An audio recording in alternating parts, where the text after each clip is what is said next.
प्रधानमंत्री नरेंद्र मोदी ने skilling, reskilling और अपस्किलिंग को बताया भविष्य के कार्यबल का मंत्र। इंदौर में चल रही G20 श्रम और रोजगार मंत्री स्तरीय बैठक में प्रधानमंत्री ने ई श्रम पोर्टल को सराहा।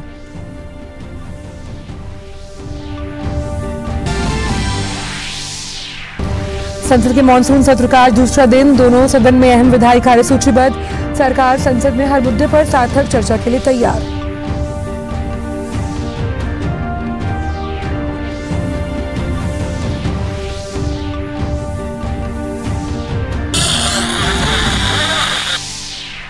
श्रीलंका के राष्ट्रपति रणिल विक्रमसिंघे की प्रधानमंत्री नरेंद्र मोदी के साथ मुलाकात, द्विपक्षीय मुद्दों पर करेंगे बातचीत। राष्ट्रपति द्रौपदी मुर्मू से भी है मिलने का कार्यक्रम।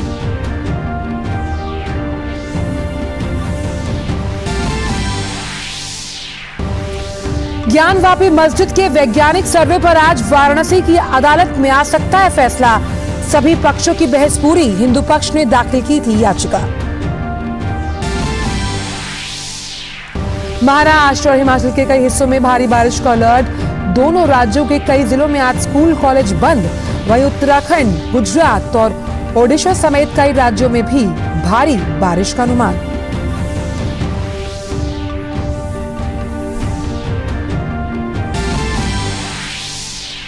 रूस की नौसेना ने उत्तर पश्चिम काला सागर में लाइव फायरिंग का किया अभ्यास। रूसी रक्षा मंत्रालय ने बयान में कहा, यूक्रेन जाने वाले जहाजों को रोकने का कर रहा है उपाय।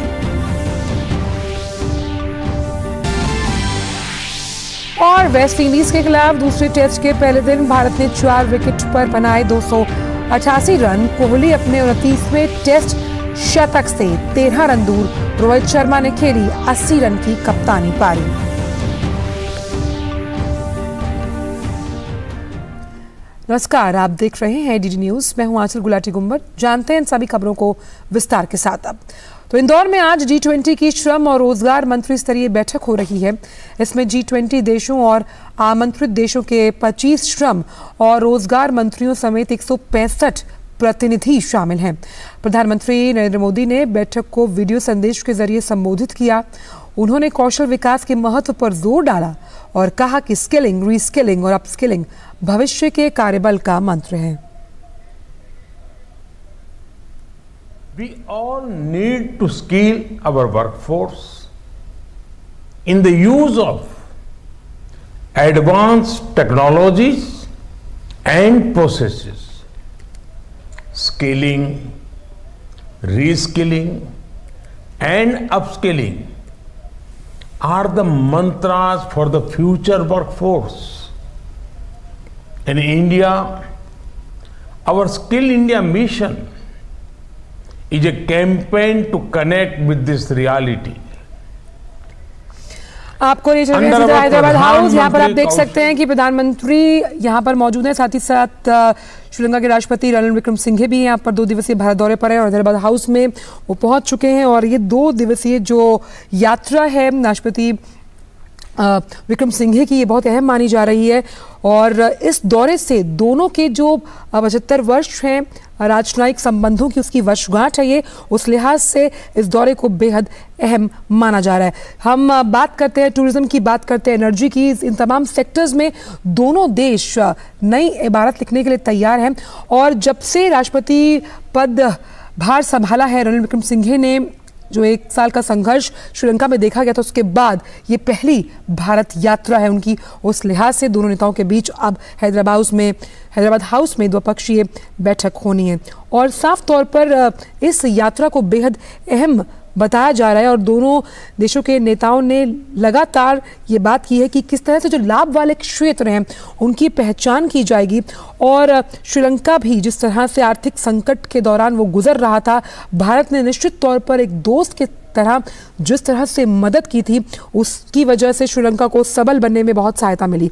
और पड़ोसी प्रथम की जो नीति है उसकी राह पर चलते हुए अगर हम माने तो श्रीलंका भारत का अहम साझेदार है। और उस लिहाज से जो ये यात्रा है वो बेहद महत्वपूर्ण है, क्योंकि भारत के संबंध श्रीलंका के साथ महत्वता से तो परिपूर्ण हैं ही, साथ ही बहुमुखी भी हैं। और इसीलिए विदेश मंत्रालय द्वारा भी ये कहा गया था कि अंतिम बागची जो है उन्होंने कहा था कि दोनों के जो घनिष्ठ संबंध हैं वो आर्थिक रणनीति को कैसे आगे लेकर जाएंगे, उस पर सबकी नजर रहेंगी। हमारे साथ मेघना देव जुड़ी हुई। मेघना, तो हम ये मान सकते हैं कि जिस नए अध्याय का जिक्र हम कर रहे थे दोनों देशों के बीच, उसकी शुरुआत अब हो रही है, क्योंकि 75 वर्षों की अगर हम बात करें, जो हमारे राजनयिक संबंध हैं उसकी वर्षगांठ श्रीलंका और भारत मना रहे हैं, और प्रधानमंत्री से मुलाकात की है श्रीलंका के राष्ट्रपति ने भी। जी, ये मुलाकात प्रधानमंत्री नरेंद्र मोदी के साथ शेड्यूल थी राष्ट्रपति विक्रमसिंघे की, और उसके बाद दोनों की जो लीडर्स हैं वो प्रेस स्टेटमेंट देंगे, और जो बातचीत हुई है, जिन विषयों पर बातचीत हुई है उसके बारे में और ज्यादा जानकारी दे सकेंगे। इसके बाद राष्ट्रपति विक्रमसिंघे मिलने वाले हैं राष्ट्रपति मुर्मू से भी, तो उनकी ये भी जो मुलाकात है वो शेड्यूल है आज के लिए। और अगर हम देखें तो अपनी राष्ट्रपति विक्रमसिंघे प्रधानमंत्री के तौर पर 2015, 16, 17 और 18 में भारत की यात्रा कर चुके हैं। हम जानते हैं प्रधानमंत्री नरेंद्र मोदी भी कई बार श्रीलंका की यात्रा कर चुके हैं, 2015 में, 17 में और 19 में भी वो वहां जा चुके हैं।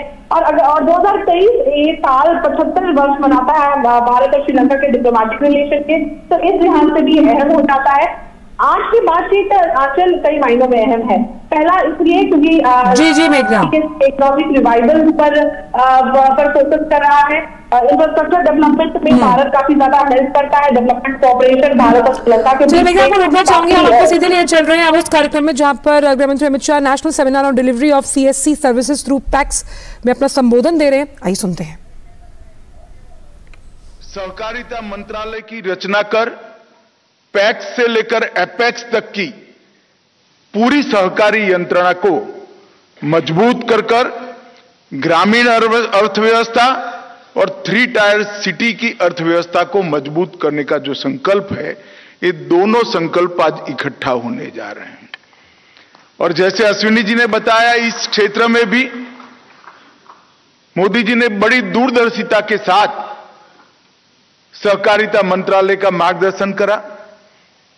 अगर सहकारिता मंत्रालय को मजबूत बनाना है तो इसकी छोटी सी छोटी इकाई को सबसे पहले मजबूत करना पड़ेगा।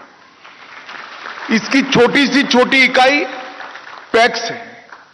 जब तक पैक्स मजबूत नहीं होते, सहकारिता आंदोलन खड़ा ही नहीं हो सकता।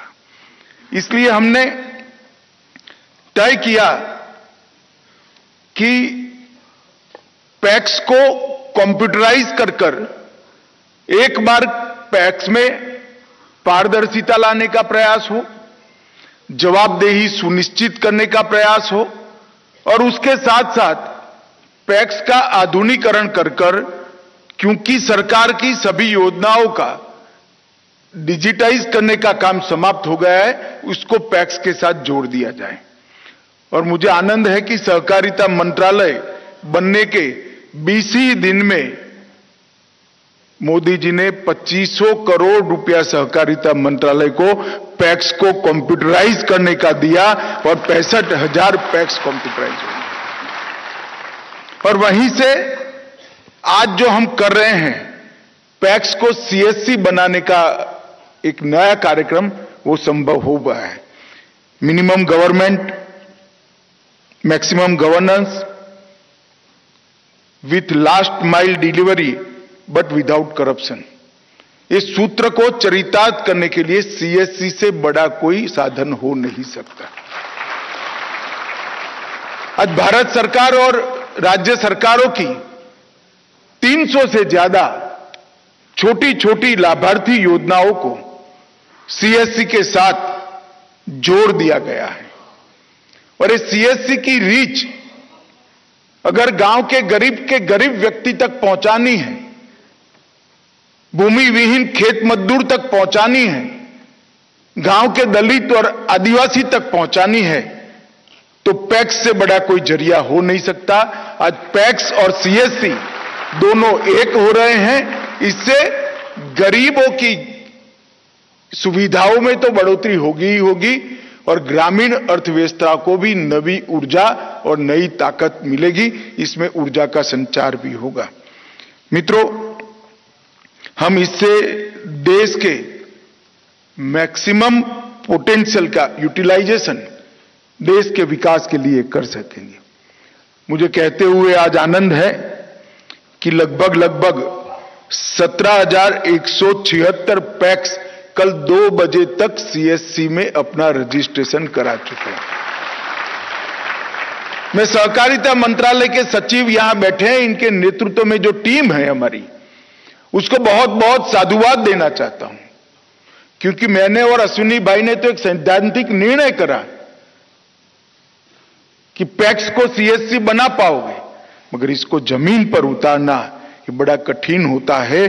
2 माह के बहुत कम समय के अंदर 17,176 पैक्स आज ऑन बोर्ड हो चुके हैं। ये बहुत बड़ी उपलब्धि है मित्रों। लगभग 17,176 पैक्स में से 6,670 ने अपना लेन देन भी चालू कर दिया है और आने वाले समय में सभी के सभी पैक्स इसका लेन देन 1 सप्ताह से 15 दिन के समय के अंदर पूरा करेंगे। लगभग 13-14 हजार ऑपरेटर एक पैक्स 2 रखेंगे, एक तो उनके पास होता ही था, दूसरा एक रखेंगे, तो 13,000-14 हजार युवाओं को इससे रोजगारी भी मिलेगी। और यह युवा सिर्फ रोजगारी प्राप्त नहीं करेंगे, ग्रामीण अर्थव्यवस्था को भी मजबूत करेंगे और गांव की सुविधाओं को भी मजबूत करेंगे। जब देश की 60 से 65% आबादी गांवों में बसती है, तब सहकार से समृद्धि के मंत्र से हमने ग्रामीण अर्थव्यवस्था को इसमें गति लाने का भी प्रयास करना है और उसको डाइवर्सिफाई करने का भी प्रयास करना है। 9 वर्ष में मोदी सरकार ने 60 करोड़ लोगों के जीवन में मुफ्त राशन, मुफ्त आवास, मुफ्त जल, बिजली, गैस, शौचालय और 5 लाख तक की सारी स्वास्थ्य की सुविधाएं 1 पैसे का खर्च करे बगैर देने का काम नरेंद्र मोदी सरकार ने किया है। मैं आज धड़ल्ले से कह सकता हूं, आज हमारे 17,000 पैक्स भी ये सभी सुविधा देने के रजिस्ट्रेशन का और उनको कोई भी तकलीफ हो तो सरकार के संपर्क का जरिया बन जाएंगे और माध्यम बन जाएंगे। मोदी जी ने जो बहुत बड़ा परिवर्तन किया है, इसमें जनधन अकाउंट, आधार कार्ड, मोबाइल और इसके साथ साथ डिजिटल इंडिया मिशन के तहत गांवों और ग्राम पंचायतों को ऑप्टिकल फाइबर का एक जाला फैलाने का बहुत बड़ा काम किया। 9 वर्षों में हमारे देश में इंटरनेट कनेक्टिविटी में 250% की वृद्धि हुई है। 9 वर्ष में इंटरनेट कनेक्टिविटी, इंटरनेट का उपयोग करने वाले लोगों की संख्या में 250% की वृद्धि हुई है। और इसके साथ साथ जीबी डेटा की जो लागत थी, इसके अंदर 96% कमी भी की है, जिससे गरीब से गरीब व्यक्ति इस सुविधा का उपयोग कर पाए। मित्रों, आजादी के अमृत महोत्सव के वर्ष में 60 करोड़ भारतीय जो अपने आप को देश के अर्थतंत्र के साथ जोड़ नहीं पाते थे, इनका देश के अर्थतंत्र से स्नान सूतक का संबंध ही नहीं था। उनका पूरा जीवन सुबह पूरा दिन कमाई करना और शाम को कमाए हुए पैसे खर्च कर कर अगले दिन की 2 वक्त की रोटी खरीदना, इसी में बह जाता था। ना वो अपने बच्चों की पढ़ाई लिखाई का ध्यान कर सकते थे, ना उनके स्वास्थ्य की चिंता कर सकते थे। ये 60 करोड़ लोगों के जीवन में नए प्राण पूरने का काम देश के प्रधानमंत्री नरेंद्र मोदी जी ने किया। आज ये 60 करोड़ लोगों के पास घर है, बिजली है, शौचालय है, घर में शुद्ध पीने का पानी है, गैस का सिलेंडर है, 5 लाख तक की स्वास्थ्य की चिंता से मुक्ति है और 5 किलो प्रति व्यक्ति प्रति माह अनाज भी उनको free of cost Narendra Modi सरकार दे रही है। इसका मतलब हुआ ये 60 करोड़ लोग अब अपनी आजीविका के लिए, अपने जीवन यापन के लिए जो संघर्ष कर सकते हैं, करते थे, वो अब जनधन के माध्यम से देश की अर्थव्यवस्था से जुड़ चुके हैं और वो देश की अर्थव्यवस्था में कंट्रीब्यूट करना चाहते हैं। कंट्रीब्यूट करना तो चाहते हैं, उनके भी सपने हैं, उनके बच्चे डॉक्टर बने, इंजीनियर बने, कलेक्टर बने, अच्छे बिजनेसमैन बने, कोई स्टार्टअप लेकर दुनिया में नाम कमाए, देश की सेवा करे, मगर कैसे करे? पूंजी नहीं है। पूंजी के बगैर कोई उद्यम हो नहीं सकता। अगर पूंजी के बगैर उद्यम करना है तो उद्यम करने वाले लोगों के पास बहुत बड़ी मजबूरी थी। मोदी जी ने सहकारिता मंत्रालय बनाया और सहकार के समृद्धि के माध्यम से जिनके पास कम पूंजी है ऐसे करोड़ों लोगों का एक बड़ा समूह बनाकर कम पूंजी को इकट्ठा कर बड़ी पूंजी बनाकर उनकी समृद्धि का विचार करना, वो ही सहकारिता है। मैं आज आपको एक उदाहरण देना चाहता हूं। हमारे यहां त्रिभुवन भाई पटेल करके बहुत दूरदर्शी सहकारी नेता थे गुजरात में। उन्होंने 15 किसानों को लेकर एक दूध कोऑपरेटिव बनाई और वो दूध कोऑपरेटिव ने किसानों के दूध को इकट्ठा कर उसके व्यापार का काम शुरू किया। 15 किसान। मित्रों, आज वो दूध कोऑपरेटिव के साथ 36 लाख परिवार, मतलब 36 लाख बहनें जुड़ चुकी हैं। 36 लाख बहनों ने सिर्फ 100 रुपये की पूंजी लगाई है। कितनी? 100 रुपये की, सिर्फ 100 रुपये की। और ये 36 लाख बहनों के पास 58,000 करोड़ का मुनाफा आज जा रहा है। छोटी छोटी पूंजी मिलकर कितनी बड़ी ताकत बन सकती है और कितनी समृद्धि हर घर में पहुंच सकती है, इसका उदाहरण ये अमूल का श्वेत क्रांति का आंदोलन है। 36 लाख बहनें, एक भी बहन ने 100 रुपए से ज्यादा पूंजी नहीं लगाई है और 58,000 करोड़ रुपए का उद्यम वो महिलाएं चला रही है। मित्रों, ये ताकत को एक प्रकार से क्षीण होती जा रही थी। मोदी जी ने नया मंत्रालय बनाया, इसके अंदर प्राण पूर्णे का काम किया और कोऑपरेशन मंत्रालय का ये प्लेटफॉर्म ग्रामीण अर्थव्यवस्था के डाइवर्सिफिकेशन के लिए और ग्रामीण अर्थव्यवस्था को और सुविधाएं पहुंचाने के लिए और ग्रामीण नागरिकों को करप्शन से मुक्त करने के लिए अब सीएससी के माध्यम से भी काम करेगा। हमने पैक्स को कंप्यूटराइज किया, एफपीओ बनाने की परमिशन ले ली, पैक्स को मल्टीपर्पज बनाया, 3 मल्टी स्टेट कोऑपरेटिव सोसाइटीज बनाई, बीज उत्पादन, ऑर्गेनिक उत्पादों के मार्केटिंग की और निर्यात की, जिसके साथ सभी पैक्स को जोड़ा है। खाद्यान्न भंडारण की विश्व की सबसे बड़ी योजना आज पैक्स कर रहे हैं। मैं आपको विश्वास दिलाता हूं, आने वाले 5 साल के अंदर खाद्यान्न भंडारण के क्षेत्र में हमारे छोटे छोटे पैक्स देश के 30% खाद्यान्न का भंडारण का काम पैक्स करेंगे। इससे पैक्स की समृद्धि बढ़े और फार्म से ग्लोबल मार्केट तक भंडारण और एफपीओ के माध्यम से और निर्यात कोऑपरेटिव सोसाइटी के माध्यम से पहुंचेंगे। अब एलपीजी की एजेंसी भी पैक्स ले सकते हैं, पेट्रोल पंप भी खोल सकते हैं और डीजल का रिटेल लाइसेंस भी उनको मिल सकता है। सस्ती दवाई की दुकान, जन औषधि केंद्र भी बन सकते हैं। प्रधानमंत्री किसान समृद्धि केंद्र और फर्टिलाइजर की दुकान भी वो खोल सकते हैं और ढेर सारी गतिविधियां पैक्स में होगी। तो पैक्स गांव की आर्थिक गतिविधियों का आत्मा बन जाएगा और समृद्ध भी होगा। और पैक्स समृद्ध होता है तो किसान समृद्ध होता है, क्योंकि इसका मुनाफा सीधा किसान के अकाउंट में ही जमा हो जाता है। मित्रों, अभी अभी एक नया इनिशिएटिव सहकारिता मंत्रालय ने मोदी जी के नेतृत्व में लिया है। सहारा में देश के ढेर सारे नागरिकों के पैसे फंसे हुए थे, पैसे पड़े थे, परंतु कानूनी जटिलता इतनी थी कि इसका रास्ता नहीं निकलता था।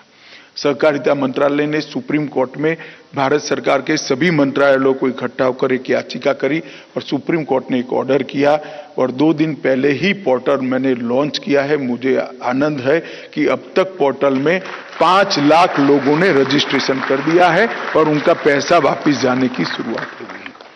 मित्रों, बहुत बड़ा उदाहरण है कि कोई सरकार प्रोएक्टिव तरीके से काम करे तो जटिल से जटिल समस्याओं का निवारण हो सकता है। और नरेंद्र मोदी जी ने इस दिशा में हमेशा पूरी सरकार के हर मंत्रालय का नेतृत्व भी किया और मार्गदर्शन भी किया। मित्रों, आज जब हम यहां सीएससी और पैक्स के जुड़ाव के लिए आए हैं, तब मैं इतना ही कहना चाहता हूं, लगभग सीएससी के माध्यम से बहुत बड़ा ग्रामीण अर्थव्यवस्था को भी बूस्ट मिला है, करप्शन को निरस्त करने भी बड़ी सफलता मिली है और सेवाओं को गरीब के घर तक पहुंचाने का भी काम हुआ है। अब आने वाले दिनों में 95,000 पैक्स हमारे सीएससी बनेंगे और आने वाले दिनों में 3 लाख पैक्स नए खुलेंगे। वो तो सीएससी के साथ ही खोलने का हमने निर्णय किया है और इसके माध्यम से आज सहकारिता आंदोलन को भी बहुत बड़ा बूस्ट मिलने वाला है। मित्रों, आज मैं जब यहां आया हूं तब फिर से एक बार अश्विनी जी और उनके मंत्रालय का बड़े हृदय से धन्यवाद करना चाहता हूं।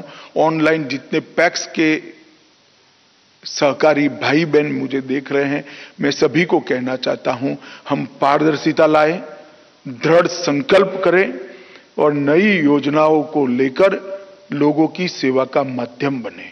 अगर हम ये करते हैं तो इस देश के सहकारिता आंदोलन को मजबूत होने से, आगे बढ़ने से कोई नहीं रोक सकता। सहकारिता आंदोलन को मजबूत करने के लिए आज जो सहकारी समितियों में बैठे हैं वो सुधार होने दे। अपने आप को बाजू में रखकर, अपने हितों को बाजू में रखकर आप सुधार को एक बार आने दीजिए। सुधार ही है जो आने वाले दिनों में सहकारी आंदोलन को मजबूत करेगा। हमने ढेर सारे कानूनी सुधार भी किए हैं, एडमिनिस्ट्रेटिव सुधार भी किए हैं और मल्टी डायमेंशनल तरीके से गतिविधियां भी बहुत बढ़ाई है। मैं आशा करता हूं कि देश भर के जितने पैक्स के मेरे साथी मुझे देख रहे हैं, अपनी पैक्स को मजबूत करने का संकल्प करेंगे। एक पैक्स मजबूत होता है तो पूरा गांव समृद्ध होता है। ये मंत्र को हम अपना मंत्र बनाएं, आगे बढ़ें और जो पैक्स आज 17,000 पैक्स सीएससी बन चुके हैं, ये सभी को बहुत बहुत शुभकामनाएं। सीएससी को सिर्फ इनकम का जरिया मत बनाइएगा, सीएससी को गरीब व्यक्ति की सेवा का जरिया बनाइएगा। अभी मुझे अश्विनी जी ने यहां मंच पर भी कह दिया कि सारे पैक्स को हम ट्रेन बुकिंग का काम भी देने के लिए तैयार है। तो 17,000 पैक्स आने वाले कुछ समय में रिजर्वेशन का भी काम कर पाएंगे तो उनको भी कमीशन मिलेगा। एयर बुकिंग के लिए भी हमारा पत्राचार चल रहा है। पैक्स को ग्रामीण गतिविधियों का केंद्र बनाना। सुन रहे थे केंद्रीय गृह सहकारिता मंत्री अमित शाह को, जो कि प्राथमिक कृषि ऋण समिति पैक्स द्वारा जो कॉमन सर्विस सेंटर उनकी सेवाएं शुरू करने पर अपना संबोधन दे रहे थे। उन्होंने कहा कि जो पैक्स हैं, अगर जिस तरह से उन्हें कॉमन सर्विस सेंटर्स में जो जगह मिली है उससे उनके जीवन में बदलाव आया, एक सकारात्मक बदलाव आया है और इस सकारात्मक बदलाव से उनकी आर्थिक स्थिति मजबूत हुई है। बढ़ते आगे तो प्रधानमंत्री नरेंद्र मोदी श्रीलंका के राष्ट्रपति रणिल विक्रमसिंघे के साथ द्विपक्षीय बैठक कर रहे हैं और हमने इससे पहले आपको तस्वीरें दिखाई थी जब हैदराबाद हाउस में पहुंचे थे राष्ट्रपति रणिल विक्रमसिंघे। तो अब बात करते सीधा मेघना देव सिंह से। मेघना, हम देख रहे हैं कि द्विपक्षीय बैठक जो ये वार्ता है वो इस वक्त शुरू हो चुकी है और सुबह से ही इंतजार था इन तस्वीरों का, क्योंकि हम ये बात मानकर चल रहे हैं कि दोनों देश प्रथम पड़ोसी की जो नीति है उसको एक साथ लेकर चलने के साथ साथ रिश्तों की नई इबारत लिखने के लिए तैयार। मेघना, बिल्कुल, आज देखिए जिस तरीके से आज जो मीटिंग हो रही है, बायलैटरल जो द्विपक्षीय वार्ता राष्ट्रपति विक्रमसिंघे और प्रधानमंत्री नरेंद्र मोदी के बीच जो बातचीत जारी है, बातचीत इसलिए भी अहम है क्योंकि हम जानते हैं कि पहली विजिट है राष्ट्रपति विक्रमसिंघे की अपना जो कार्यभार संभालने के बाद और ये इस समय पर जो विजिट है वो इसलिए भी अहम है क्योंकि श्रीलंका एक तरीके से इकोनॉमिक सिचुएशन को और ज्यादा बेहतर करने की कोशिश कर रहा है। हम जानते हैं जितनी बड़ी क्राइसिस वहां पर हुई थी, जो आर्थिक संकट के से गुजर रहा था श्रीलंका, तो ऐसी परिस्थिति में किस तरीके से इकोनॉमिक रिवाइवल को तेज किया जाए, टूरिज्म का सेक्टर क्योंकि एक बहुत बड़ा सेक्टर है श्रीलंका के लिए, उसको कैसे और ज्यादा गति मिल सकती है, उसको कैसे बूस्ट किया जा सकता है, इस पर भी फोकस रहेगा। और जब द्विपक्षीय वार्ता की हम बात करते हैं, हम जानते हैं कि दोनों ही देश अपने बायलैटरल रिलेशनशिप की 75वीं सालगिरह मना रहे हैं 2023 इस साल, तो ये एक तरीके का बेंचमार्क है रिलेशनशिप में। और नई जो अगर हम देखें बायलैटरल रिलेशनशिप के जो अहम अगर हम बायलैटरल कोऑपरेशन के अहम सेक्टर्स की बात करें, तो बेशक फोकस डेवलपमेंट कोऑपरेशन पे होगा, बेशक फोकस जो है वो रिन्यूएबल एनर्जी के क्षेत्र की बात करें या ग्रिड कनेक्टिविटी की बात करें, तो ये कुछ ऐसे विषय होंगे जिन पर खासतौर पर फोकस होगा। टूरिज्म के जब क्षेत्र की मैं बात करती हूँ आंचल, तो अगर हम देखें तो 2022 में भारत सबसे ज्यादा टूरिस्ट का एक मार्केट था श्रीलंका के लिए। और एयर कनेक्टिविटी भी हम जानते हैं, वहां से जाफना और चेन्नई के बीच में एयर कनेक्टिविटी को भी स्थापित कर दिया जा चुका है फिर से, तो वो एक कनेक्टिविटी को भी बूस्ट किया गया है। और क्या कनेक्टिविटी के लिए और क्या इनिशिएटिव लिए जा सकते हैं, उस पर क्या बातचीत हो सकती है, ये देखना रहेगा जब दोनों ही नेता अपने प्रेस स्टेटमेंट देंगे इस मीटिंग के बाद, जो तकरीबन 12 बजे के आसपास एक्सपेक्टेड है। और उसके साथ ही भारत रिस्टोरेशन में भी सपोर्ट कर रहा है। अगर हम तिरुपतिश्वरम टेम्पल मनोर की बात करें, मनोर में जो टेम्पल है उसके भी रिस्टोरेशन में भारत सपोर्ट कर रहा है। तो न केवल development cooperation, high impact community development project, बल्कि जो और क्लोज कोऑपरेशन है, कल्चरल कोऑपरेशन है, लिंकेजेस है, उस पर भी भारत कोऑपरेट कर रहा है श्रीलंका के साथ। तो इस बार एक नया रोड मैप तय करेगी इस मामले में कि श्रीलंका को और किस तरीके से रिवाइवल में या इसको और किन क्षेत्रों में कोऑपरेट किया जा सकता है। और हम इस बात को मानते हैं कि मेघना, श्रीलंका ने बहुत बड़ा आर्थिक संकट झेला जिसमें भारत उसके साथ खड़ा रहा, और ऐसे में जब हम बात करते हैं सागर दृष्टिकोण की जिसमें श्रीलंका एक महत्वपूर्ण साझेदार है, तो इस पर आधारित विस्तार देने वाले असीम संभावनाओं के आकाश भी खुलते हैं। उस लिहाज से यात्रा कितनी अहम मानती हैं आप? देखिए, जब हम सागर के विजन की बात करते हैं, सिक्योरिटी और growth for all in the region, SAGAR जो एक्रोनिम है security and growth for all in the region, अगर हम देखें तो ये इस किस्म का मैरीटाइम इनिशिएटिव है जो कि इंडियन ओशियन रीजन को स्टेबिलिटी हो, प्रॉस्पेरिटी हो और पीस हो, इस पर बेशक फोकस करता है। अगर हम बात करें तो पोर्ट डेवलपमेंट भी एक इम्पोर्टेंट एस्पेक्ट है जिस पर जो श्रीलंका जिससे फॉरवर्ड कर रहा है। उसके साथ अगर देखिए जो इन्वेस्टमेंट की अगर हम बात करें तो एफडीआई का भारत पिछले 4 साल से श्रीलंका के लिए टॉप सोर्स रहा है। तो और उसके साथ ही भारत पहला बायलैटरल सेनेटर था जो जिसने फाइनेंशियल एश्योरेंस दी थी जो IMF के प्रोग्राम के लिए आवश्यक थी। अगर हम देखें तो तकरीबन $4 बिलियन इकोनॉमिक असिस्टेंस भारत ने 2022 में दिया। रैपिड असिस्टेंस की बात करें जिसमें कि अगर हम देखें करेंसी स्वैप इन्वॉल्व था, लाइन ऑफ क्रेडिट इन्वॉल्व था, करेंसी स्वैप एंगेजमेंट की बात करें तो ये जनवरी से जुलाई 2022 तक जो $4 बिलियन का रैपिड असिस्टेंस भारत ने श्रीलंका को दिया। उसके साथ ही अगर हम देखें तो कई इंडियन हाउसिंग प्रोजेक्ट के अंदर तकरीबन 60,000 के आसपास घर बन गए। उसके साथ ही मल्टी स्पेशलिटी हॉस्पिटल की बात करें जो डिपोया में बनाए थे। तो कई ऐसे इनिशिएटिव्स हैं जिसमें भारत ने श्रीलंका को सपोर्ट किया है। और ये चीज जो इकोनॉमिक प्रोस्पेरिटी जिसके बाद तो साफ तौर पर मान सकते हैं कि बहुत अहम ये वार्ता है और इस पर नजरें रहेंगी जब जॉइंट एक्सपी अभी कुछ ही देर में रिलीज किया जाएगा। बहुत बहुत शुक्रिया। बढ़ते हैं आगे, अब बात करते हैं मॉनसून सत्र के दूसरे दिन की, जहां लोकसभा की कार्यवाही शुरू होने के कुछ ही मिनटों बाद विपक्ष के हंगामे के चलते सदन की कार्यवाही को दोपहर 12 बजे तक के लिए स्थगित कर दिया गया। विपक्ष मणिपुर के मुद्दे पर सदन में हंगामा कर रहा था।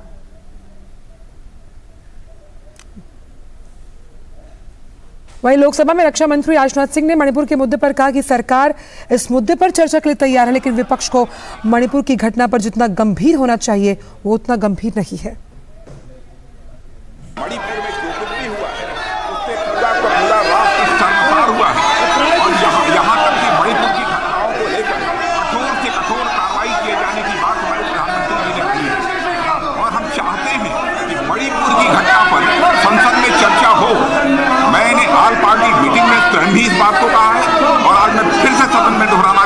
हम चाहते हैं कि मणिपुर की घटना पर संसद में चर्चा होनी चाहिए, लेकिन मैं देख रहा हूँ कुछ ऐसे राजनीतिक दल हैं जो कि अनावश्यक यहाँ पर ऐसी स्थिति पैदा करना चाहते हैं ताकि किसी भी सूरत में मणिपुर की घटना पर चर्चा न हो पाए।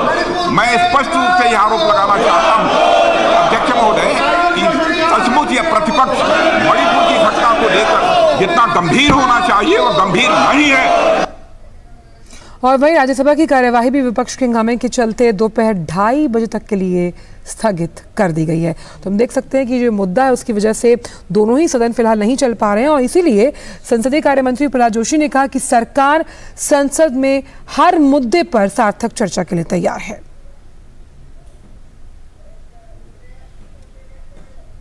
ऐसे बाधित करना, चर्चा को रोकना, बहस को रोकना, ये बिल्कुल गलत है। बहुत इम्पोर्टेंट बिल्स है।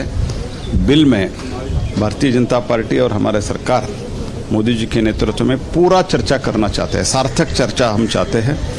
इसलिए मैं आज भी हम कोशिश करेंगे सबसे बातचीत करके इंडिविजुअली तो कोऑपरेट करें, लेकिन अगर वो चर्चा ही नहीं चाहता, हर बार ये जो मुद्दा लेके आते हैं उसमें बाद में उसको वो मुद्दा में कोई दम ही नहीं रहता, ऐसे मुद्दा लेके आते हैं। केंद्रीय सूचना एवं प्रसारण मंत्री अनुराग सिंह ठाकुर ने कहा कि सरकार चर्चा के लिए तैयार है, जबकि विपक्ष बहाना बनाकर चर्चा से भाग रहा है।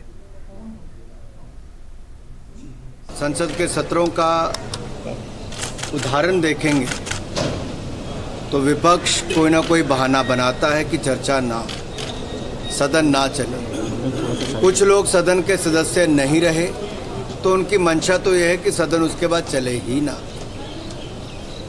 और वो तब भी नहीं चलता जब सरकार चर्चा करने के लिए तैयार हो। आखिरकार विपक्ष चर्चा से क्यों भाग रहा है? क्या उनके अपने नेता अब सदन का सदस्य नहीं रहे इसलिए भाग रहे हैं, या चर्चा में भाग लेते हुए अब उनकी अपनी सरकारों की पोल खुलती तब भाग रहे हैं? दुख का विषय है कि देश की जनता जब एक उम्मीद के साथ संसद सत्र की ओर देखती है और ये विपक्षी दल मुद्दों को नहीं उठाने देते, चर्चा में भाग नहीं लेते, तो अपने आप में इनकी भूमिका पर प्रश्न चिन्ह खड़ा होता है। अनुराग सिंह ठाकुर ने कहा कि मणिपुर की घटना दुर्भाग्यपूर्ण है। ऐसी घटनाएं देश को शर्मसार करती हैं। ऐसी घटनाओं पर रोक लगनी चाहिए और सरकारों को ऐसी घटनाओं पर उचित कार्रवाई करनी है। माननीय प्रधानमंत्री जी ने पहले दिन ही कहा कि मणिपुर में जो घटा वो दुर्भाग्यपूर्ण है, कोई भी हो उसके खिलाफ कड़ी कार्रवाई हो, और जो बाकी राज्यों में भी ऐसी घटनाएं होती हैं वो महिलाओं के प्रति अत्याचार, दुष्कर्म की घटनाएं सबको शर्मसार करती हैं, 140 करोड़ देशवासियों को। ऐसी घटनाओं पर रोक लगनी चाहिए, सरकारों को उचित कार्रवाई करनी चाहिए। और हम लोग संवेदनशील भी हैं, जिम्मेदार भी हैं और चर्चा में भाग भी लेना चाहते हैं, लेकिन विपक्ष जिम्मेदारी से भी भाग रहा है और चर्चा से। और इसी मुद्दे पर बात करने के लिए हमारे साथ फोन लाइन पर हमारे दो संवाददाता जुड़े हुए हैं, शैलेंद्र मिश्र हैं और ऋषि कुमार। शैलेंद्र, सबसे पहले आपके पास आना चाहेंगे, जो गंभीरता मणिपुर के मुद्दे पर होनी चाहिए खासतौर पर चर्चा के लिए, वो विपक्ष दिखाता हुआ नजर नहीं आ रहा। सदन को चलाने की जिम्मेदारी जितनी पक्ष की उतनी विपक्ष की, लेकिन ऐसा ना तो राज्यसभा में नजर आ रहा है और ना ही लोकसभा में। शैलेंद्र, देखिए, लोकसभा में आज रक्षा मंत्री राजनाथ सिंह ने इस बात को कहा भी कि प्रतिपक्ष को जितनी गंभीरता दिखानी चाहिए मणिपुर को लेकर वो उतनी गंभीर दिख नहीं रहा है। और जब लगातार सरकार की तरफ से कहा जा रहा है कि वो चर्चा को तैयार है, लोकसभा में, राज्यसभा में हम जानते हैं कि पहले ही संसदीय कार्य मंत्री ने इस बात को कहा कल और आज भी मीडिया से बातचीत करते हुए कि सरकार चाहती है कि चर्चा हो, फिर क्या दिक्कत है, आखिर क्यों विपक्ष चर्चा नहीं करना चाहता। और आज हमने देखा कि रक्षा मंत्री राजनाथ सिंह ने लोकसभा में इस बात को कहा कि प्रतिपक्ष गंभीर नहीं नजर आ रहा मणिपुर पर चर्चा को लेकर, और शायद प्रतिपक्ष के कुछ नेता चाहते हैं कि चर्चा ना हो। ये एक तरह से उन्होंने आरोप भी लगाया कि आखिर क्या वजह है कि जब सरकार चर्चा चाहती है तो फिर चर्चा नहीं हो रही है, चर्चा क्या गंभीर नहीं है प्रतिपक्ष के जो तमाम नेता हैं, जो विपक्ष के नेता है। तो निश्चित तौर पर विपक्ष का जो रवैया है उस पर सवाल लगातार हम देख रहे हैं, सत्ताधारी दल की तरफ से उठाया जा रहा है, उनके बड़े नेताओं की तरफ से उठाया जा रहा है। और केंद्रीय मंत्री अनुराग सिंह ठाकुर ने मीडिया से बातचीत करते हुए ये भी कहा कि जब चर्चा होगी तो कई ऐसे राज्यों में जो कांग्रेस शासित है, राजस्थान हो या छत्तीसगढ़ हो, वहां पर जो हिंसा की घटनाएं हुई हैं, महिलाओं के खिलाफ जो हिंसा हुई है, वो भी मुद्दा उठाएगा। तो शायद कुछ दल ये नहीं चाहते कि उन पर चर्चा हो, यही वजह की चर्चा से भाग रही है कांग्रेस पार्टी और उसके सहयोगी दल। तो निश्चित तौर पर हम देख रहे हैं कि सत्ता पक्ष अब आक्रामक है और ये कह रहा है कि हम तो शुरू से ही चर्चा चाहते हैं, मणिपुर पर चर्चा हो, सभी दल भाग लें। अब विपक्ष शायद ये मंशा बनाकर आया है कि सदन न चलने दे, सदन में बाधा डाली जाए, बजाय इसके कि मणिपुर पर चर्चा हो। और हमने देखा कि लोकसभा की कार्रवाई जैसे ही शुरू हुई, हंगामा हुआ, रक्षा मंत्री राजनाथ सिंह ने अपनी बात कही और लोकसभा अध्यक्ष ने भी ये कहा कि आप लोग चर्चा कीजिए, बहस कीजिए, सदन चर्चा की जगह है। लेकिन उसके बावजूद हमने देखा कि विपक्षी तो हंगामा करते रहे। चलिए, ये तो बात हुई लोकसभा की। एक रुख अब राज्यसभा का भी लेते हैं। हमारे साथ ऋषि जुड़े हुए। ऋषि, जिस तरह से राज्यसभा में लगातार ये कहा गया कि टीएमसी द्वारा कल जिन कुछ शब्दों को एक्सपंज करने की बात कही गई है, इसकी वजह से विरोध नजर आया सदन में, और साथ ही साथ मणिपुर के मुद्दे पर भी, तो ये भी हम मानकर चल रहे हैं कि कोई जो बात जिस तरह से सभापति ने साफ तौर पर कहा था कि सभी अपने उचित दायित्वों का पालन करें, वो नजर राज्यसभा में भी नहीं आया। हाँ बिल्कुल, देखिए जिस तरीके से राज्यसभा में आज परिस्थितियां बनी, सबसे पहली जो परिस्थिति उस समय हुई जब बीएसी की जो कमेटी की जो जानकारी सभापति के द्वारा सदन को दी जा रही थी कि कौन कौन से बिल आगामी सप्ताह में सरकार के द्वारा सूचीबद्ध किए जाने और कौन कौन से मुद्दों पर चर्चा होनी है, इन सभी की जानकारी देने के लिए सभापति ने जब शुरुआत की तो जो स्टैट्यूटरी रिजर्वेशन जो ऑर्डिनेंस को लेकर दिल्ली से संबंधित जो ऑर्डिनेंस है उसको लेकर जो उसकी जानकारी देना चाहिए, उसी समय आम आदमी पार्टी के सांसद इसका विरोध करने लगे। जबकि सभापति ने स्पष्ट किया कि ये जो विपक्ष का आरोप है, ये आम आदमी पार्टी का जो आरोप है कि मामला अभी कोर्ट के अधीन है, सब जुडिस है, तो उन्होंने आर्टिकल 120 के तहत जो restriction on discussion in parliament को उन्होंने क्लेरिफाई करते हुए कहा कि हम दुनिया के किसी भी बिंदु पर चर्चा कर सकते हैं और उससे संबंधित सरकार के एजेंडे में उसको शामिल किया जा सकता है, एक्सेप्ट जो जजेस के कंडक्ट है उसको लेकर। तो इसके अलावा जो दूसरा जो मसला था जिसमें कि मणिपुर को लेकर कल जो शोर शराबा और हंगामा हुआ था, उसमें कुछ शब्दों को एक्सपेंड किए जाने को लेकर पॉइंट ऑफ ऑर्डर में टीएमसी सांसद डेरिक ओब्रायन ने मुद्दा उठाया, जिसको कि सभापति ने कहा कि किस शब्द को कहां पर रखना है ये सभापति का अधिकार है और ये सदन की गरिमा के अनुरूप ही किया जाता है कि जिन शब्दों का प्रयोग नहीं किया जाना है और जिस जगह पर नहीं किया जाना है उनको सदन से कार्यवाही से बाहर किया जाता रहा है और पहले भी किया गया है, ये कोई पहली बार नहीं है। और इसी पर तमाम जो विपक्ष के सांसद हैं वो विरोध प्रदर्शन करने लगे और मणिपुर का जो पूरा चर्चा कराए जाने को लेकर उनकी जो बात थी उस पर उनकी गंभीरता नहीं दिखी और शब्दों के और नियमों के जाल में वो शोर शराबा और हंगामा ज्यादा दिखाई दिया। इसी वजह से सदन की कार्यवाही बाधित हुई और सदन को 2:30 बजे तक के लिए स्थगित करना पड़ा। तो साफ तौर पर हम ये मान के चल सकते हैं ऋषि की चाहे मणिपुर की हम बात करें, तमाम जो जनहित और लोकहित से उठे जो मुद्दे हैं उन पर चर्चा, सार्थक चर्चा, दीर्घकालिक चर्चा जो कि सकारात्मक पहल हो सकती है, वो विपक्ष नहीं करना चाहता और जो रवैया है वो अड़ियल है और जो बेजा बातें हैं उन पर वक्त जाया हो रहा है। हाँ बिल्कुल, देखिए जिस तरीके से इस पूरे मुद्दे पर सरकार की तरफ से कल भी बयान आया था, संसदीय कार्य मंत्री की तरफ से भी कहा गया कि सरकार चर्चा के लिए तैयार है और इस पर गृह मंत्री के दोनों सदनों में बयान होंगे, क्योंकि परिस्थिति के अनुरूप जो किसी भी राज्य में जब लॉ एंड ऑर्डर की इशू की बात होती है या किसी मुद्दे की बात होती है कानून के विषय पर, तो ऐसे में गृह मंत्रालय इस मसले में अपना स्पष्टीकरण या जवाब देता है। इसके बाद जब नियमों के तहत आप विरोध करने के लिए ऐसी चीजों को सामने रख रहे हैं जिससे कि गतिरोध हो, उस गतिरोध को बढ़ावा देने के लिए विपक्ष ने इस तरीके की रणनीति और आज जिस तरीके से देखा जाए तो जो पॉइंट ऑफ ऑर्डर के जरिए और इसमें किन शब्दों को रखा जाए किनको नहीं रखा जाए, जबकि ये बात पहले से सभी जानते हैं कि सभापति के इस मामले में जो रूलिंग है वो फाइनल होती है और उस रूलिंग को कहीं भी चैलेंज नहीं किया जा सकता। इसके बावजूद भी उस पर विरोध करना, हंगामा करना और मणिपुर के मसले को डाइवर्ट करना एक तरीके से उसमें दूसरे बिंदुओं को शामिल करने की रणनीति ज्यादा दिखाई देती है। चलिए, शैलेंद्र हमारे साथ जुड़े हुए हैं। शैलेंद्र, जिस तरह से हमने रक्षा मंत्री को भी सुना, तो साफ तौर पर कह रहे हैं कि सरकार चर्चा के लिए तैयार है, और कल भी हमने देखा कि राज्यसभा में जिस तरह से नेता सदन पीयूष गोयल ने कहा था कि सरकार चर्चा करना चाहती है, लेकिन क्या वजह है, जब आप क्योंकि वहां सदन में मौजूद रहे होंगे, कि जब लगातार चाहे अल्पकालिक चर्चा है इस पर लगातार सरकार कह रही है कि हम चाहते हैं, विपक्ष उससे भाग रहा है। क्या विपक्ष को डर है कि जो हालात उनके राज्यों में हुए हैं उन पर भी चर्चा का या फिर उन पर भी सवालिया निशान उठाया जा सकता है? आचल, देखिए, निश्चित तौर पर सत्ता पक्ष यही कह रहा है कि जब चर्चा होगी तो मणिपुर के साथ साथ जो बाकी राज्यों में महिलाओं के खिलाफ हिंसा हुई है, खासतौर पर राजस्थान और छत्तीसगढ़ में, उस पर भी बात होगी। और शायद कांग्रेस पार्टी और उसके सहयोगी दल ये नहीं चाहते कि राजस्थान की घटनाओं की चर्चा हो।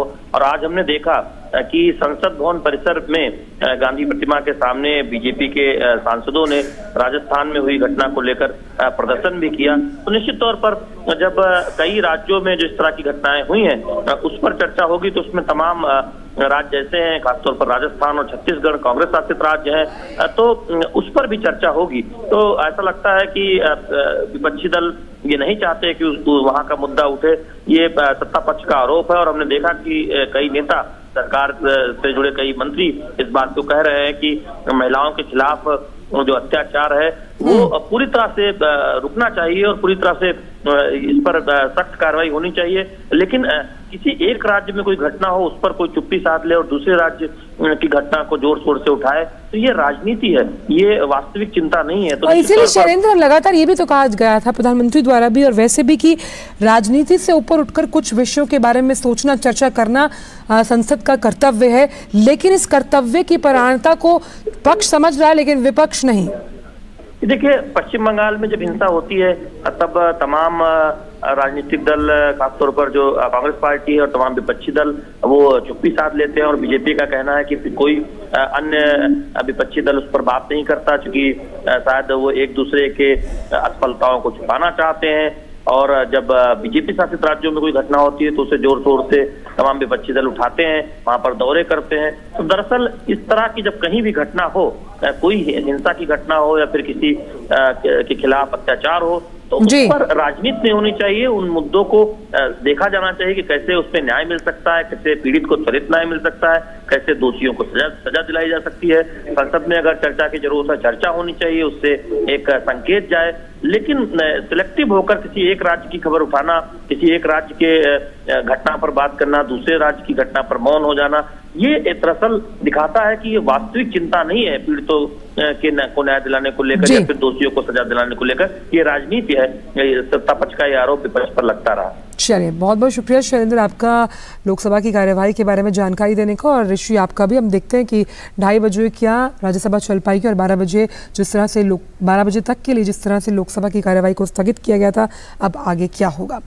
रुक करते हैं अगली खबर का। करीब 40 साल पुराने वन संरक्षण कानून में बदलाव का रास्ता फिलहाल खुल गया। संसद की संयुक्त समिति जेपीसी ने इससे जुड़े विधेयक में प्रस्तावित किए गए सभी बदलावों को मंजूरी दे दी।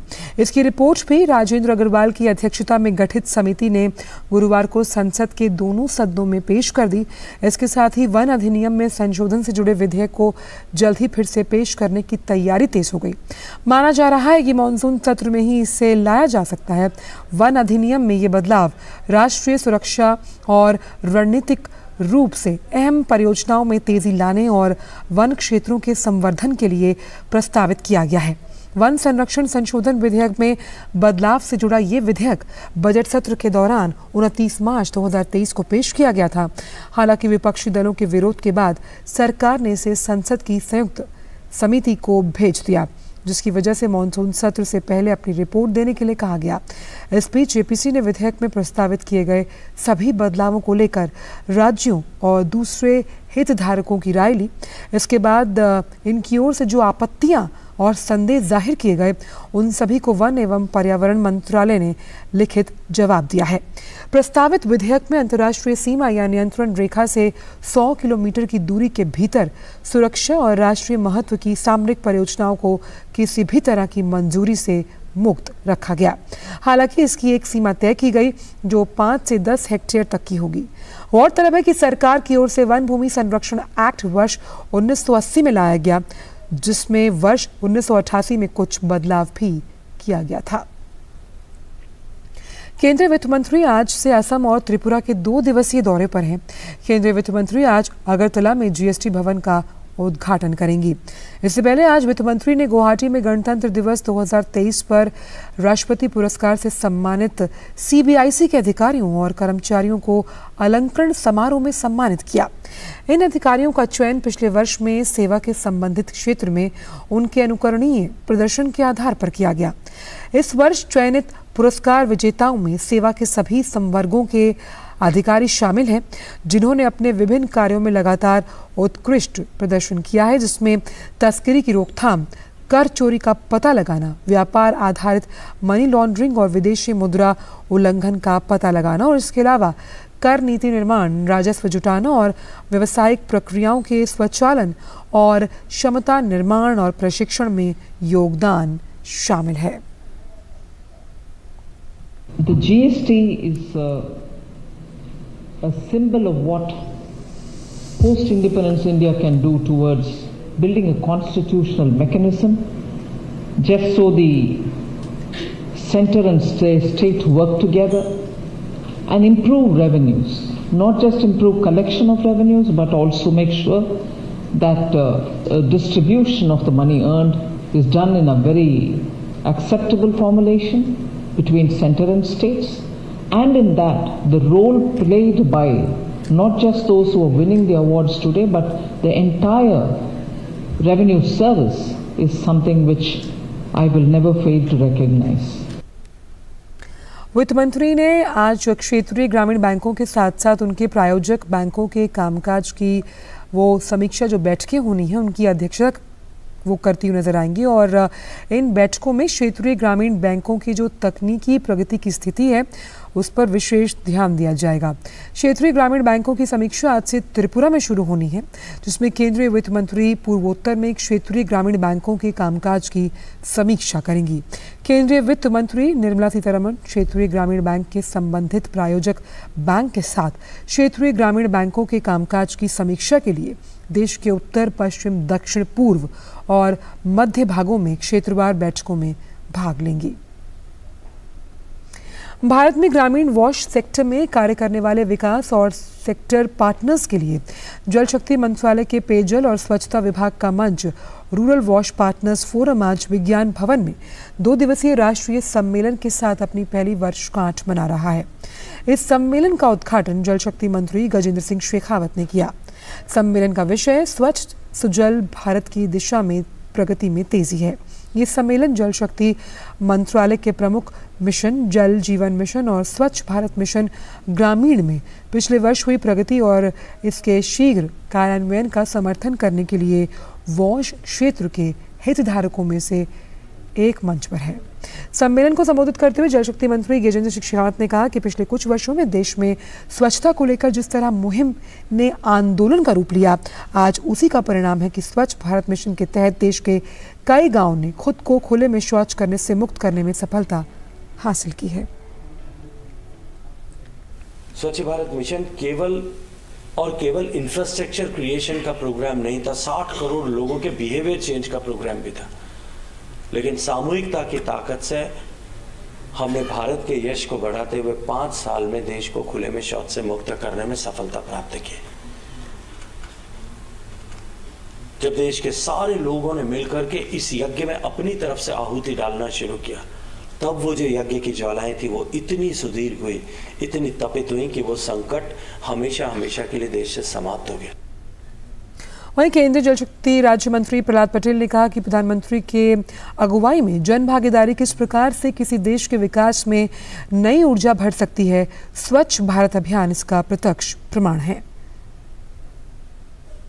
सबको मिलकर हर परिवार तक एक सुरक्षित स्वच्छ जल पहुंचाने के प्रति सजग भी रहना है और सतत प्रयास भी करना है। देश के प्रधानमंत्री ने लाल किले की प्राचीर से कहा था कि जब देश की आज़ादी के 75 वर्ष होंगे तब हमारा देश कैसा होगा।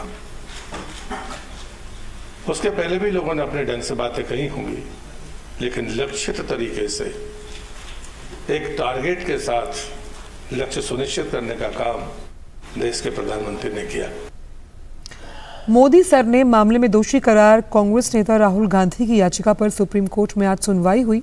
कोर्ट ने गुजरात उच्च न्यायालय के आदेश को चुनौती देने वाली कांग्रेस नेता राहुल गांधी की याचिका पर गुजरात सरकार और याचिकाकर्ता पूर्णेश मोदी को नोटिस जारी किया। न्यायमूर्ति BR गवई और न्यायमूर्ति PK मिश्रा की पीठ मामले पर सुनवाई के बाद गुजरात सरकार और पूर्णेश मोदी से जवाब मांगा गया है। CJI DY चंद्रचूड़ की अध्यक्षता वाली पीठ 18 जुलाई को वरिष्ठ वकील अभिषेक सिंघवी द्वारा मामले का उल्लेख करने और तत्काल सुनवाई की मांग करने के बाद गांधी की याचिका पर सुनवाई के लिए सहमत हुई थी। गुजरात हाईकोर्ट ने आपराधिक मानहानि मामले में राहुल की सजा पर रोक लगाने से इनकार कर दिया था, जिसमें सूरत अदालत ने मोदी मामले में उन्हें 2 साल जेल की सजा सुनाई थी। सुप्रीम कोर्ट अब मामले की अगली सुनवाई 4 अगस्त को करेगा। वाराणसी की अदालत हिंदू पक्ष द्वारा दाखिल किए ज्ञानवापी मस्जिद में वैज्ञानिक सर्वे के निर्देश देने वाली याचिका पर फैसला सुनाएगी। इस मामले में 14 जुलाई को सभी पक्षों की बहस पूरी हो चुकी है, जिसके बाद आज कोर्ट अपना फैसला सुना सकती है। 6 जुलाई को हिंदू याचिकाकर्ताओं ने सुप्रीम कोर्ट से आग्रह किया था कि वो हाई कोर्ट के उस आदेश को चुनौती देने वाली याचिका पर जल्द से जल्द सुनवाई करे, जिसमें ASI को पिछले साल एक वीडियोग्राफिक सर्वेक्षण के दौरान वाराणसी के ज्ञानवापी मस्जिद परिसर में पाए गए शिवलिंग की कार्बन डेटिंग सहित वैज्ञानिक सर्वेक्षण करने का निर्देश दिया गया था। परिसर में एक संरचना मिली थी जिसे हिंदू पक्ष के लोगों ने शिवलिंग बताया और वहीं दूसरे पक्ष ने फव्वारा होने का दावा किया था। जो आने वाला है ASI के संपूर्ण परिसर का परीक्षण कराने के लिए, ये बहुत ही इंपॉर्टेंट और बहुत ही एक क्लिंचिंग एविडेंस के रूप में सामने आएगा, क्योंकि ये एकदम तथ्य है और एकदम सामने बात आ चुकी है। हालांकि कमीशन की चीज़ों को लेकर अभी भी माननीय न्यायालय के समक्ष चीज़ें लंबित हैं, लेकिन ASI का जो एविडेंस आएगा, क्योंकि रामलला का जो मुकदमा था, राम जन्मभूमि का जो मुकदमा था, उसमें भी ASI का जो एविडेंस था वो बहुत इंपॉर्टेंट साबित हुआ था केस को डिसाइड करने में। तो इस स्थिति में जो है ASI का जो है ऑर्डर आना हमारे फेवर में चाहिए और हम उम्मीद करते हैं कि वो 2 से 2.5 के बीच में आ जाएगा। खबर जम्मू कश्मीर से, जहां सुरक्षा बलों को बड़ी कामयाबी हाथ लगी। कश्मीर के कुपवाड़ा जिले के अमरोही गांव में संयुक्त अभियान चलाकर बड़ी मात्रा में हथियार और गोला बारूद की जो बरामदगी है वो की गई। BSF सेना और जम्मू कश्मीर पुलिस का ये संयुक्त अभियान था, जिसमें खुफिया इनपुट्स के आधार पर इसे चलाया गया। हथियारों के इस जखीरे में 2 AK-74 राइफल, 6 पिस्तौल, AK सीरीज मैगजीन सहित अन्य हथियार बरामद किए गए। और G20 रोजगार कार्य समूह की चौथी बैठक अब से कुछ ही देर पहले मध्य प्रदेश के इंदौर में शुरू हो चुकी है। इस 3 दिवसीय बैठक का आज अंतिम दिन है। ये बैठक मंत्री स्तरीय घोषणा और परिणाम दस्तावेजों को अंतिम रूप देने पर केंद्रित है। केंद्रीय श्रम एवं रोजगार मंत्री भूपेंद्र यादव ने आज बैठक के आरंभ में रोजगार कार्य समूह को महत्वपूर्ण विषयों पर समावेशी चर्चा कराने के लिए और प्राथमिकता वाले क्षेत्रों पर ध्यान केंद्रित करने के लिए बधाई दी। The EWG has truly come a long way. I congratulate the EWG for effectively collaborating ever since to address the most critical labor issues of our times. We are thankful to the group for laying the groundwork in the meeting and this year for today's inclusive discussions. Excellencies, let me share the context in which India assumed the presidency and selected the priority areas for the environment. रूस के रक्षा मंत्रालय ने कहा कि उसकी नौसेना ने आज उत्तर पश्चिम काला सागर में लाइव फायरिंग का अभ्यास किया। क्रेमलिन ने कुछ दिनों पहले कहा था कि वह काला सागर से यूक्रेन की ओर जाने वाले संभावित सैन्य जहाज़ों को निशाना बना सकता है। रक्षा मंत्रालय ने एक बयान में कहा कि काला सागर बेड़े ने काला सागर के उत्तर पश्चिमी भाग में युद्ध प्रशिक्षण रेंज में लक्ष्य जहाज पर जहाज रोधी क्रूज मिसाइल्स की लाइव फायरिंग की और आक्रामक जहाज को रोकने के लिए उपायों का एक सेट भी चलाया। बात क्रिकेट की, भारत ने वेस्टइंडीज के खिलाफ दूसरे और अंतिम टेस्ट के पहले दिन ही अपनी स्थिति मजबूत कर ली। पहले दिन का खेल समाप्त होने तक 4 विकेट पर 288 रन बनाए गए। टॉस हारकर पहले बल्लेबाजी करने उतरी भारत को कप्तान रोहित शर्मा और युवा यशस्वी जायसवाल ने अच्छी शुरुआत देते हुए पहले विकेट के लिए 139 रन की साझेदारी निभाई। शतक की तरफ बढ़ रही रोहित शर्मा को स्पिनर वार्किन ने 80 रन पर बोल्ड कर टीम को बड़ी सफलता दिलाई। रहाणे 8 रन बनाकर आउट हुए। उसके बाद आई जडेजा के साथ मिलकर विराट कोहली ने भारतीय पारी को संभाला और इस बीच कोहली ने अपना अर्धशतक पूरा किया।